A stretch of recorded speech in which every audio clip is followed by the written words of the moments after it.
मैं सृष्टि रचयिता आपको तीनों लोकों का ज्ञान देने आज पृथ्वी लोक पर आया हूँ। मेरे बच्चों, यह जीवन मैंने ही तुम्हें दिया है ताकि तुम अपने साथ साथ पृथ्वी लोक का भी कल्याण कर सको। तुम्हारा जन्म ही इस धरती पर इसलिए हुआ है ताकि तुम मानव जाति के साथ साथ पूरे प्राणी जगत का ध्यान रखो। और मैंने तुम्हें इसलिए भेजा है ताकि तुम इस कलयुग में हो रहे बुराई को जड़ से समाप्त कर दो।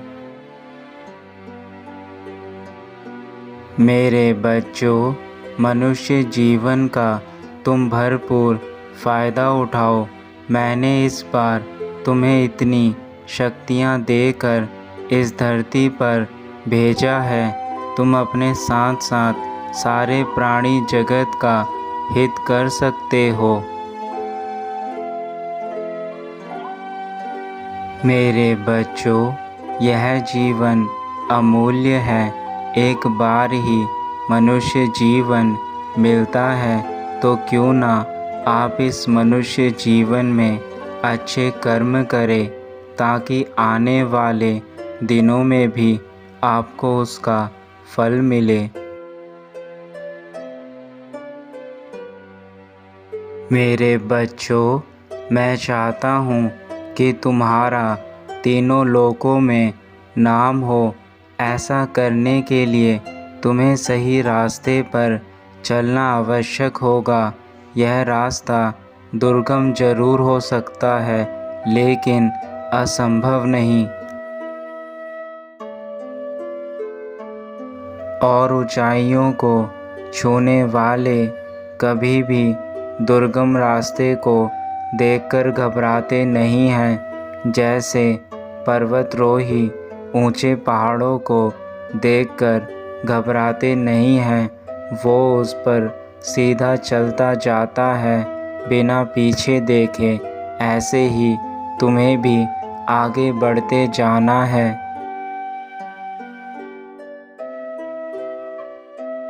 मेरे बच्चे, तुम आगे बढ़ते जाओ बिना किसी डर के।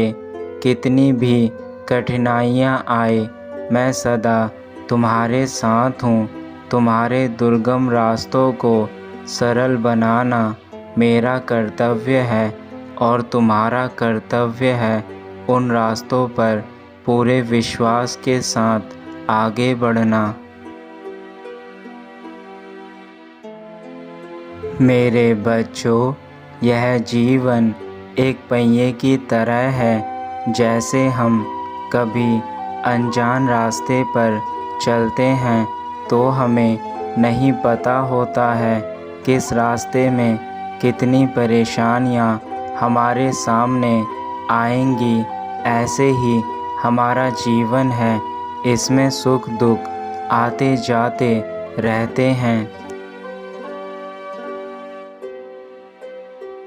तो हमें घबराना नहीं है, हमें उसका सामना करना है। और जो मेरे प्यारे बच्चे होते हैं, इस जीवन की छोटी बड़ी परेशानियों को देखकर घबराते नहीं हैं, वह निडर होकर आगे बढ़ते जाते हैं। मेरे बच्चों, तुम मेरे लिए एक छोटे पौधे की तरह हो। मैंने तुम्हें बहुत ही प्यार से और मेहनत के साथ पाला है, तुम्हारा ध्यान रखा है। अब मैं चाहता हूँ कि तुम भी इस सृष्टि का बिल्कुल वैसे ही ध्यान रखो।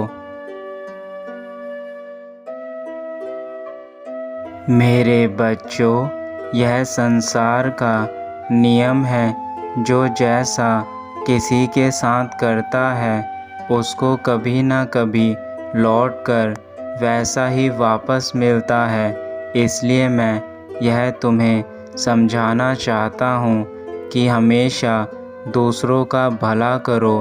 तुम्हारे जीवन में तुम्हारे कर्म ही वापस तुम्हें वैसे ही फल देंगे। और मेरे बच्चों, कभी भी अपने जीवन में आलस मत करो।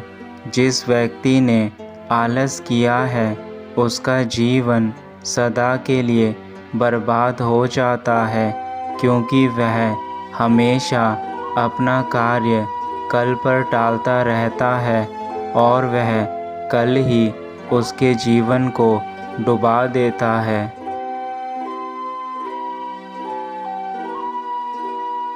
इसलिए आप अपने कार्य आज ही समय पर समाप्त करें, क्योंकि कल किसी ने नहीं देखा है और समय कभी भी किसी का इंतज़ार नहीं करता है। जो व्यक्ति समय का इंतज़ार करके बैठा रहता है वह कभी भी जीवन में सफल नहीं हो पाता है, और जो समय के साथ चलते हैं वही अपने लक्ष्य तक पहुंच पाते हैं।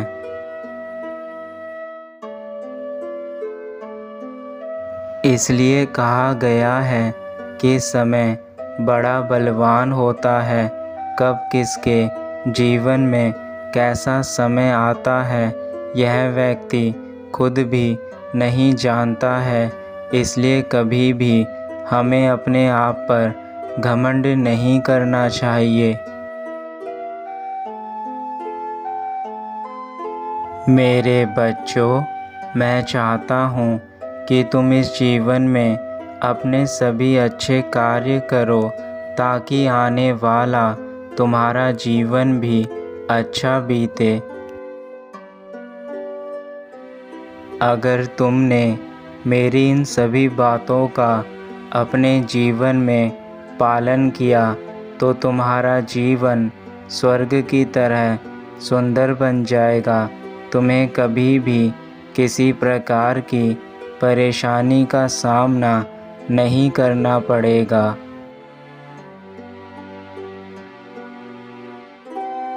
मेरे बच्चे, मैं एक बात और समझाना चाहूँगा कि अपने जीवन में अपने माता पिता को अहमियत ज़रूर देना, क्योंकि उन्होंने ही तुम्हें इस काबिल बनाया है कि तुम अपने जीवन में अच्छा बुरा सोच सको। हमेशा उनका सम्मान करना, उन्हें कभी भी अपशब्द मत बोलना, क्योंकि आप जैसा उनके साथ व्यवहार करेंगे आने वाली पीढ़ी भी आपके साथ वैसा ही व्यवहार करेगी। अब मैं सृष्टि का रचयिता तुम्हें आशीर्वाद देकर अपने धाम वापस जाना चाहूँगा और यही कहना चाहूँगा कि अपने जीवन में अपने से बड़ों का सम्मान करें। सदा उनके आशीर्वाद के साथ ही अपना जीवन बिताएं और समय को आप अपने जीवन में अहमियत दें।